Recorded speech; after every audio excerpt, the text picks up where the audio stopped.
नमस्कार शेतकरी बंधू भगिनींनो, ग्रेट महाराष्ट्र ह्या आमच्या यूट्यूब चॅनलवर आपलं हार्दिक स्वागत आहे. आज आम्ही आलोय कोल्हापुरातील एका दाम्पत्याशी संवाद साधायला. कोल्हापूरपासून काही अंतरावर असलेल्या कोगिल बुद्रुक येथे राबिया दाढीवाले आणि मुनीर दाढीवाले या नवरा बायकोनी मिळून एक गोठा उभारला आहे. तो पूर्णपणे प्रमोद बर्गे डेअरी फार्मच्या मार्गदर्शनाखाली उभा केला आहे. या गोठ्यात एकूण 20 म्हशी आहेत. 6 महिन्याआधी 10 म्हशी आणल्या आणि दुधाचा आम्हाला सांगितला होता तेवढा आम्हाला पासिंग करून दिला. तिथेच आम्हाला प्रमोद बर्गे डेअरी फार्म वरती विश्वास पटला.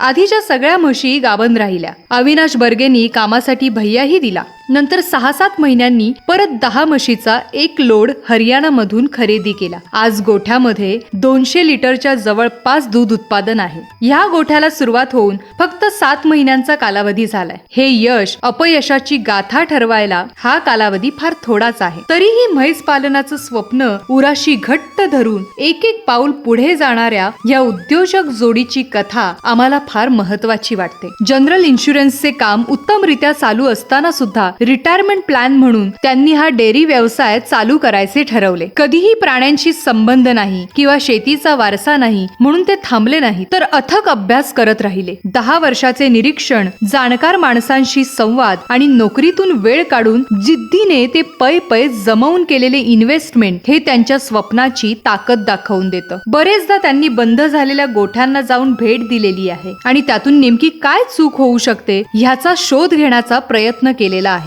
तरीही दुसऱ्याचा व्यवसाय पाहणे, युट्यूब वरून माहिती गोळा करणे आणि स्वतः ग्राउंड लेवलला उतरून कामं करणे ह्यात फार मोठी तफावत असते. ह्याचा त्या दोघांनाही अंदाज होता. एकदा व्यवसाय सुरू केला की वीकेंड, शनिवार रविवारची सुट्टी, आरामाचा दिवस असं सगळं संपवून चिकाटीने काम करावं लागेल ह्या जबाबदारीची जाणीव सुद्धा त्यांना होती. फक्त गरज होती ती योग्य मार्गदर्शनाची आणि एका भरभक्कम पाठिंब्याची. मात्र या सगळ्या प्रवासात तोही प्रश्न सुटला. इचलकरंजीच्या प्रमोद बर्गे डेअरी फार्मचे मालक अविनाश बर्गे यांच्यासारख्या विश्वासू माणसाची साथ आपल्या जोडीला मिळाली आणि मग 10 वर्षांपूर्वी पाहिलेलं स्वप्न सत्यात उतरवायची ताकद वाढतच गेली. प्रमोद बर्गे डेअरी फार्म कडून प्राणी विकत आणण्यापासून ते त्यांचा सांभाळ करताना येणाऱ्या प्रत्येक अडचणींचं उत्तर मिळवण्यापर्यंतची सगळी मदत अविनाश बर्गे यांनी वेळोवेळी केलेली आहे. लॉंग रन मध्ये हा व्यवसाय करायचा असेल तर आज त्यातून मिळणारा पैसा, उत्पन्नाची गणिते ह्या सगळ्याची घाई करून चालणार नाही.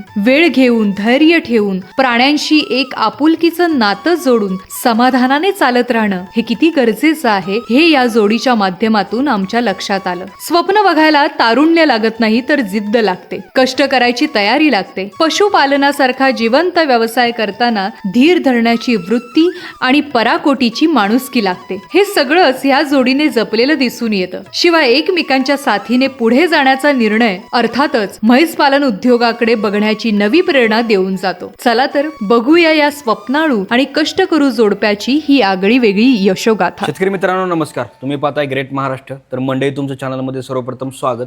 आपण आहे कोल्हापूरपासून 15 किलोमीटर अंतरावर इथे एक 20 म्हशीचा गोठा आहे.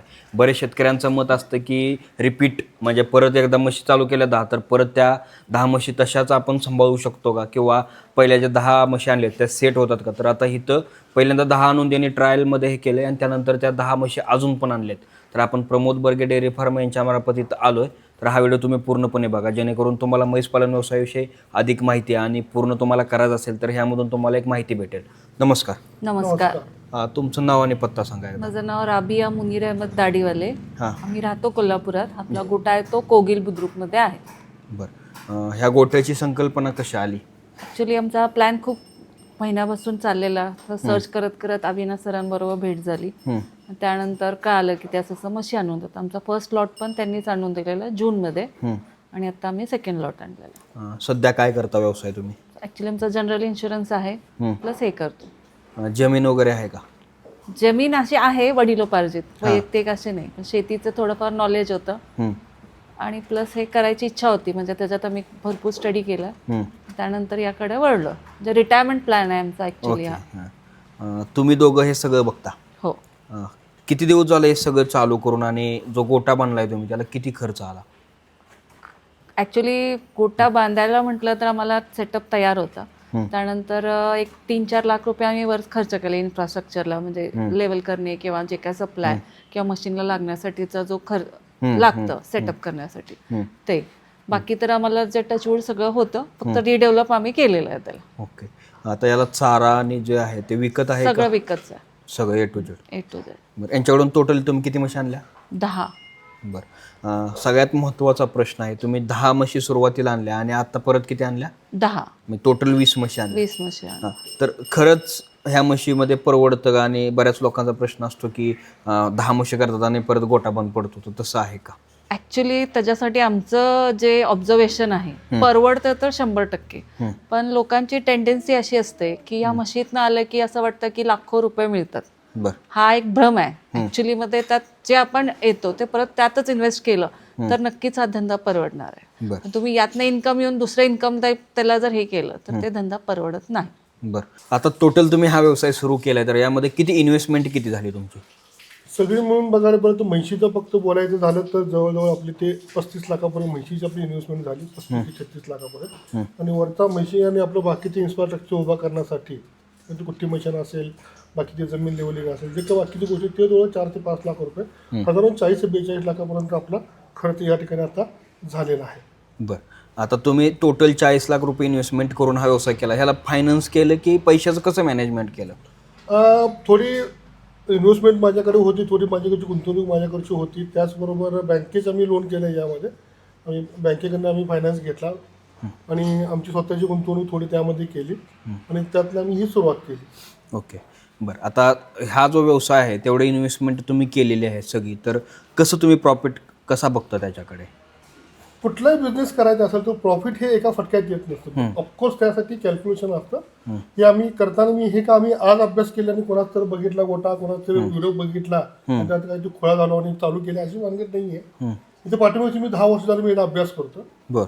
आणि याच्या आधी हे सुरू करण्याच्या आधी मी जवळजवळ एक 50 ते 60 गोट्यांना मी स्वतः विजिट केली आम्ही दोघांनी मिळून. दर शनिवार रविवार आमचा हा उद्योग असायचा. रविवार उठायचं, जायचं कुठेतरी शोधायचं, तिथून पंढरपूरपर्यंत आम्ही जाऊन तिथून परत आलो.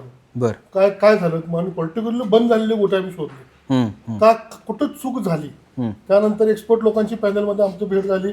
हुडकत आम्ही अविनाश बर्गेंच्याकडे गेलो, त्यांच्याशी भेट झाली. माझे गोकुळ असू दे किंवा वारणा दूध संघ असू दे, या ठिकाणी माझे पूर्वीपासून फार चांगले रिलेशन्स आहेत.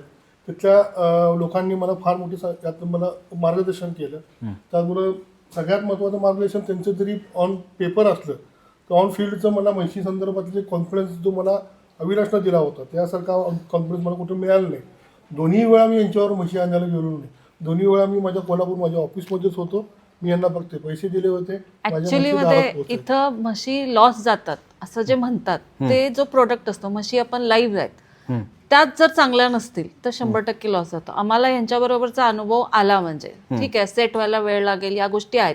पण जी म्हस आहे आता आमच्या गोट्यात जी म्हस आहे ती 6 महिने प्लस आहे, तरी सुद्धा तिचं दूध 5 लिटर प्लस आहे. असं युजली होत नसतं की बाबा म्हशी घेतले की 1-2 महिने खूप छान दूध देतात आणि नंतर दूध आटतं त्यांचं. त्याची निगा पण ठेवायला लागते. पण ह्यांनी ज्या म्हशी दिल्या आम्हाला त्या आता सुद्धा टचूड चांगलं दूध देतात. असं म्हणजे होय बाबा फसवणूक झाली, नाहीतर काय असतं, एक व्हिडिओ बघून 15 लिटर 20 लिटर 25 लिटर सांगतात. पण रियालिटी स्टार्टिंगचे 4-5 दिवस असे पण आम्ही अनुभवाने बरेचसे गोटे बघितले की 5-6 दिवस दूध देतात, 1 आठवडा देतात, त्यानंतर त्यांचं दूध कुठं जातं. तसं आमच्या बरोबर झालं नाही. जे होतं, जो ग्राफ आहे तो आहे तसा कॉन्स्टंट आहे. किती लिटर दूध तयार होतं आता गोट्यातून सगळं निघतं म्हशीमध्ये? 200 लिटर निघतं प्रॉपरली, तेवढं दूध देतात. हो हो. मग तुम्ही ह्या म्हशी कशा घेतल्या? तिथे जाऊन घेतल्या की ह्यांनी डायरेक्ट? नाही, डायरेक्ट ह्यांनी ऑनलाईन मी व्हिडिओ बघितले होते, त्यांच्यावर विश्वास ठेवूनच आम्ही ऍक्च्युली घेतलंय. त्यांनी जे सांगितलं ते आम्हाला इथं गोट्यात पण दिलेलं आहे. ओके. आणि त्या म्हशी तुम्हाला त्यातलं आता नॉलेज आलं आहे का, कशा सिलेक्ट करायचं, कसे करतात ते? नक्कीच. तुम्ही काहीतरी बोलणार आहोत? नाही, म्हशी तर तुम्ही नॉलेज जे आले का विचारलं तेव्हा अविनाशबद्दल मला पर्टिक्युलरली बोलायचं होतं. अविनाश हे आमची मी मूळचा इचलकरंजीचा, माझं नाव मुनीर दाढीवाले आणि बर्गे फॅमिलीला आम्ही फार पूर्वीपासून ओळखतो. यांच्या वडिलांच्यापासून आमची ओळख आहे. ते नंतर ह्यांना भेटल्यानंतर ते पुन्हा एकदा ते जुने संबंध पुन्हा एकदा ओपन झाले. मग याचं म्हटलं एकदा विश्वास ठेवला की तिथं पाठिंबा वळून मी बघत नाही, माझ्या आई वडिलांना मला शिकवलेलं. आज मग मी त्यांना ते सांगितलं, अविनाश तुम्ही जे सांगितलं त्या ती माझ्यासाठी पूर्व दिशा आहे. मग आम्ही म्हशी ह्यावर मला म्हटले होते, सर तुम्ही चला माझ्यावर 8 दिवस बघा, तुम्ही पण मार्केट काय असतं. मला बघून काय करायचं, तुम्ही आणून देतो माझ्यासर, तुम्ही माझ्यासाठी गुरु माझे तुम्ही आहे म्हटलं मी त्यामध्ये बघायचं काम नाही. बरोबर. त्यानंतर म्हशी इथं आणून जे मॅनेजमेंट जे स्किल आहे हम्म. ते आम्ही दोघांनी मिळून इथं फार प्रॉपर आफ्टर सर्व्हिस जी असते मशीनच्या बाबतीत, मी आजही कधीही फोन केला, सकाळी असू दे, दुपारी असू दे, रात्री असू दे, की दादा हे असं असं होतंय आणि त्या गोष्टीचं माझं समाधान झालं नाही, असं होत नाही.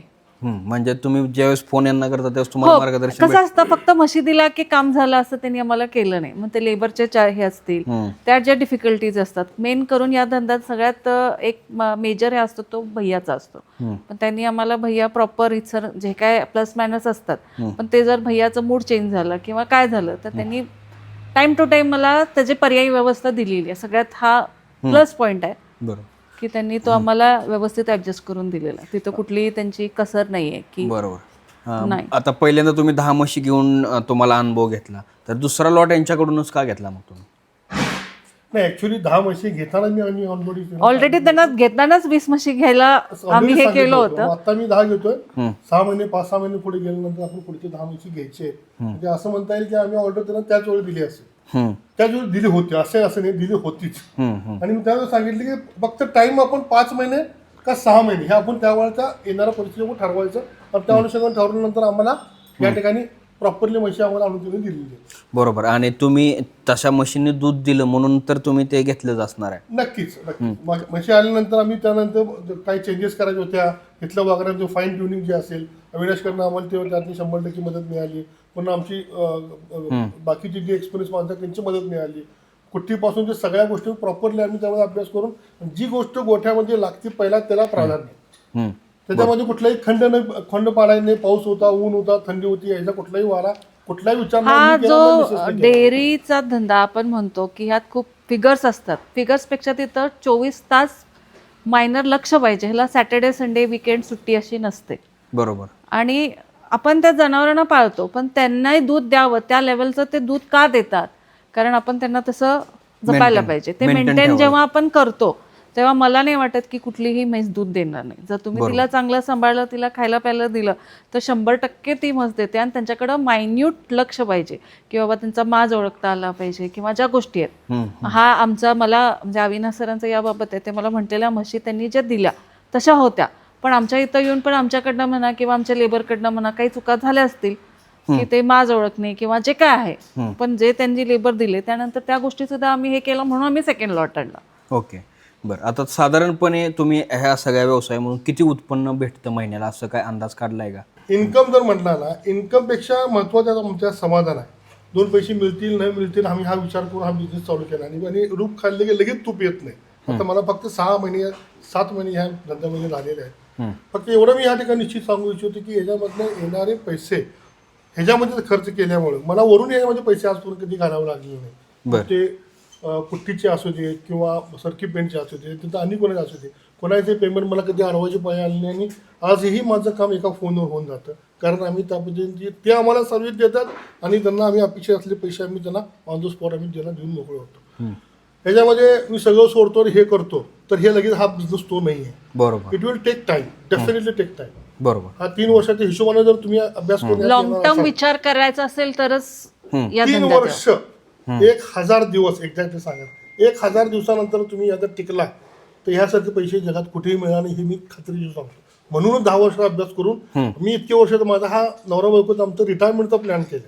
कशासाठी केलं त्यातलं काय पुढे उत्पन्न आहे मला चांगलं माहिती आहे. काहीतरी कॅल्क्युलेशन केलेले आहेत. इतके वर्ष आम्ही इंडस्ट्रीमध्ये काम करतो. मी इन्शुरन्स इंडस्ट्रीमध्ये काम करतो, म्हणजे फायनान्स इंडस्ट्रीमध्ये काम करतो. तिथे फक्त आकडेमोड आणि हेच नसतात, तर अभ्यासपूर्ण आकडेमोड असतात.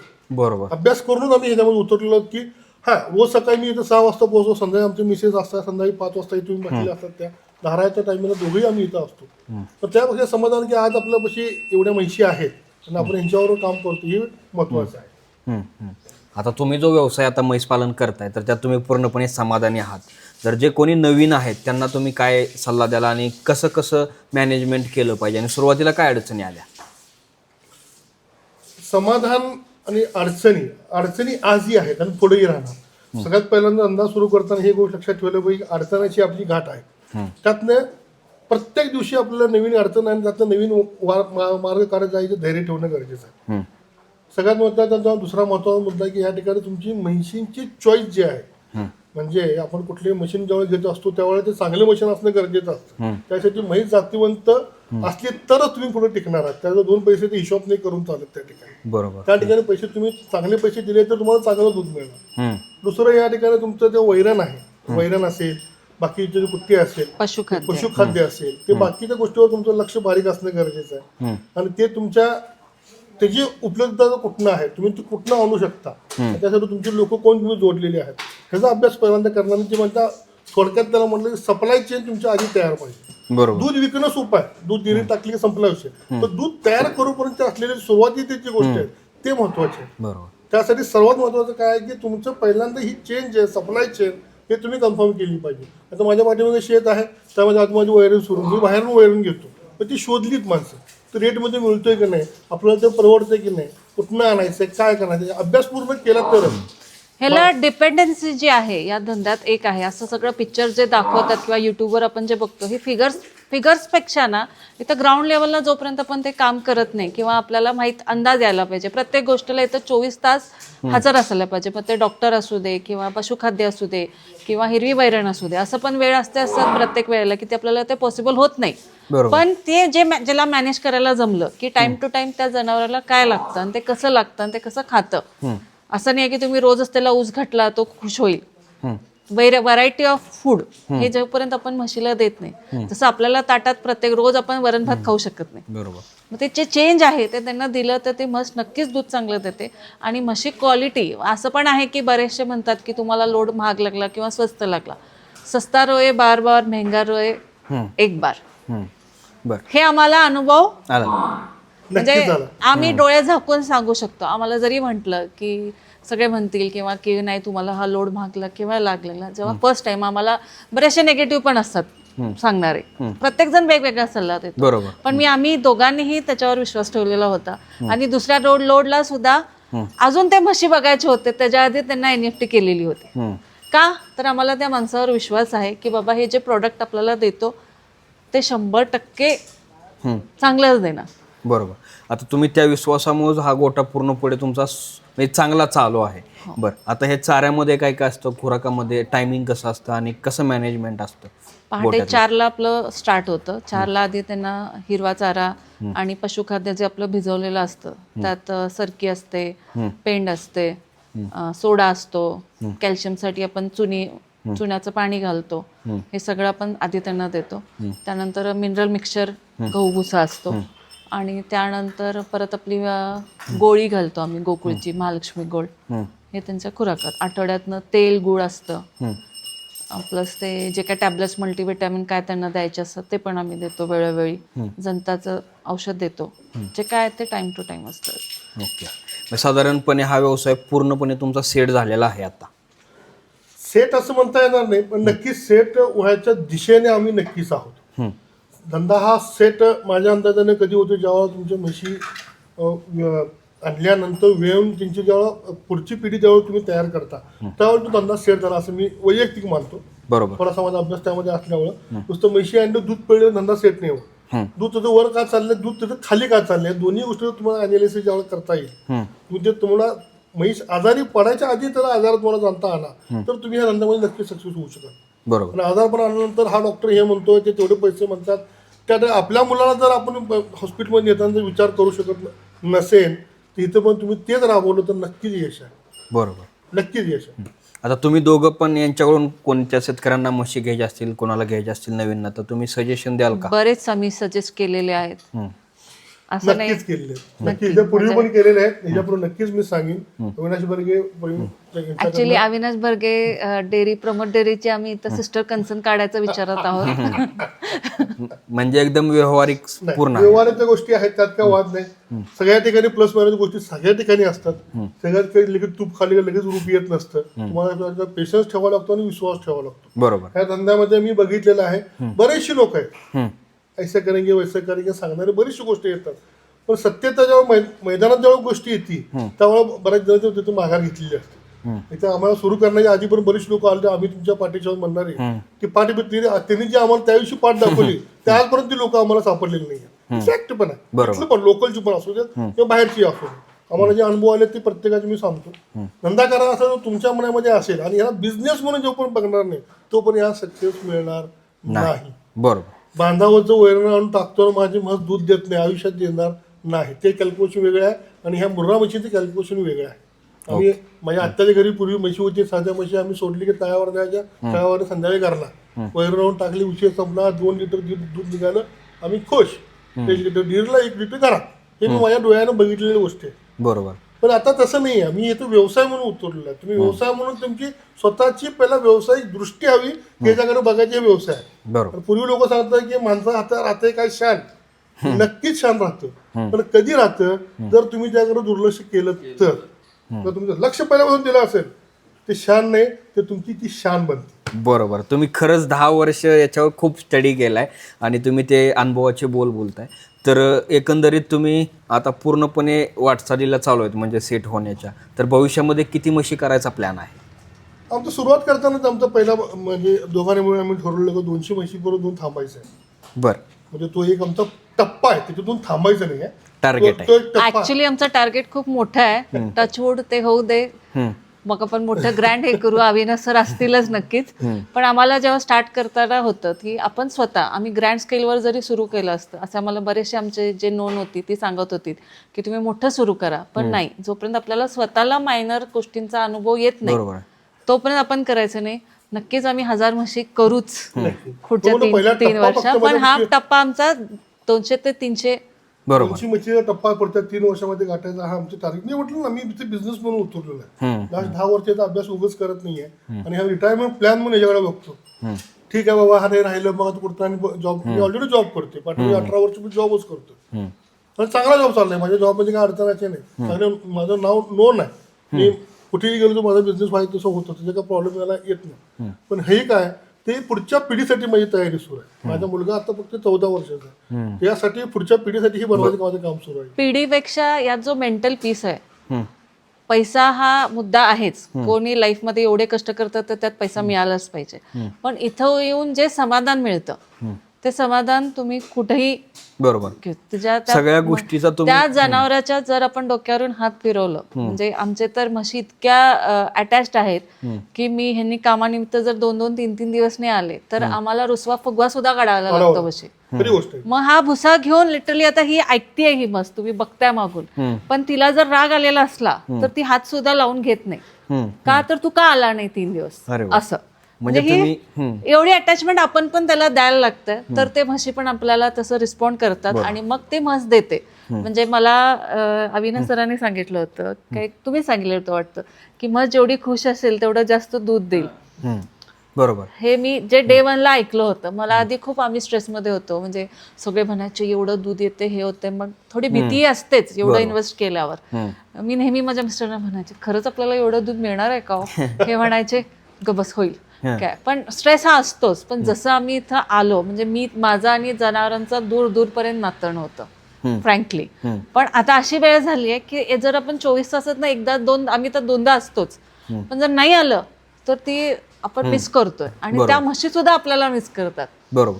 घरातल्या लहान लेकरासारखं तुम्ही पूर्णपणे त्याला हे केलंय, त्यामुळे तुम्हाला त्या म्हशी तशा दूध पण देतात म्हणून दूध देतात. बरोबर.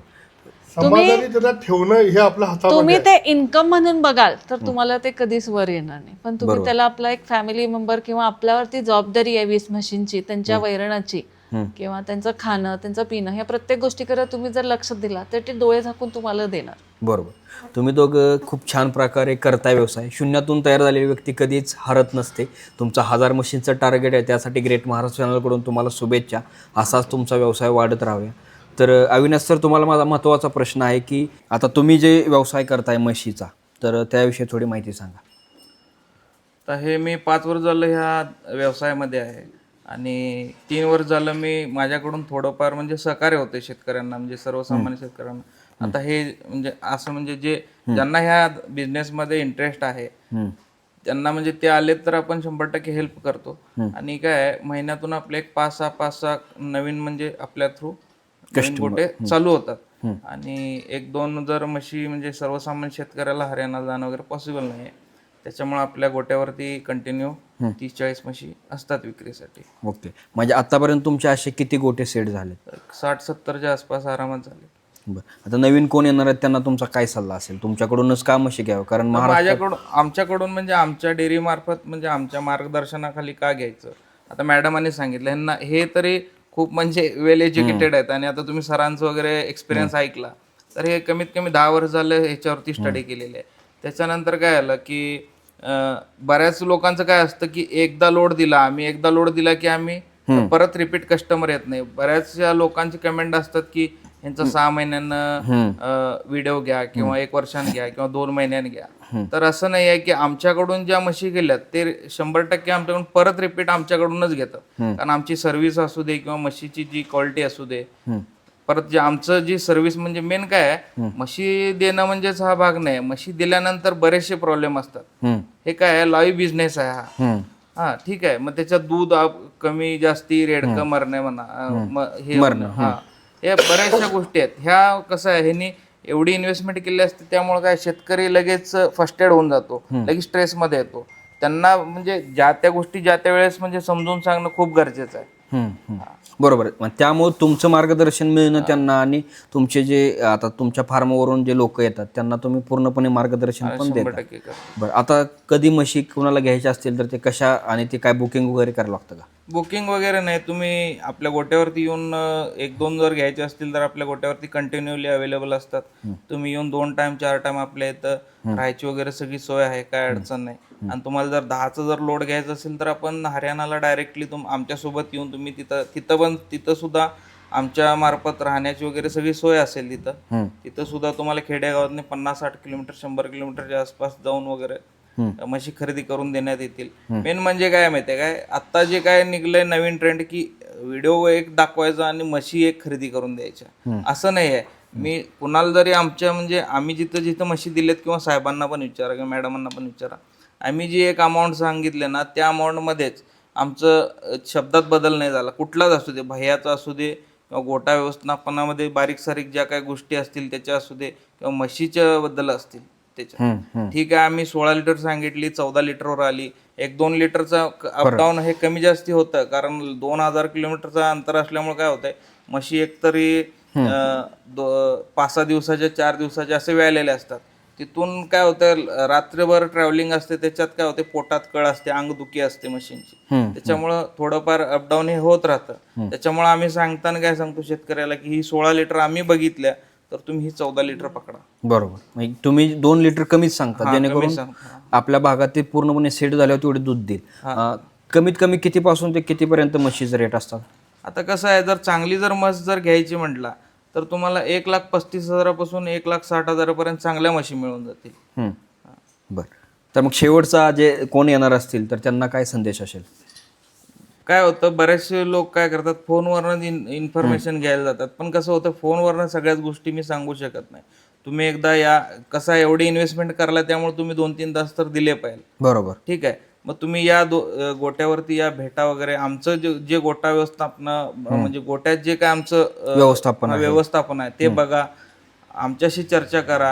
आमच्यात काय आहे किंवा दुसरा काय तुम्हाला सर्व्हिस देणार आहे किंवा आम्ही काय सर्व्हिस देणार आहे ह्याच्यात तुम्ही कंपॅरिझन करा. कोण जो तुम्हाला बेस्ट वाटेल त्याच्याकडून म्हशी घ्या. ओके. तर शेतकरी मित्रांनो, तुम्हाला हा व्हिडिओ कसा वाटला ते कमेंटमध्ये नक्की कळवा. आपल्या चॅनलवर तुम्ही नवीन असाल, चॅनल सबस्क्राईब करा. सर, तुम्ही खूप छान मुलाखत दिली. तुमचा एवढा मोलाचा संदेश दिला त्याबद्दल तुमचं खूप खूप धन्यवाद. थँक्यू. धन्यवाद. नमस्कार.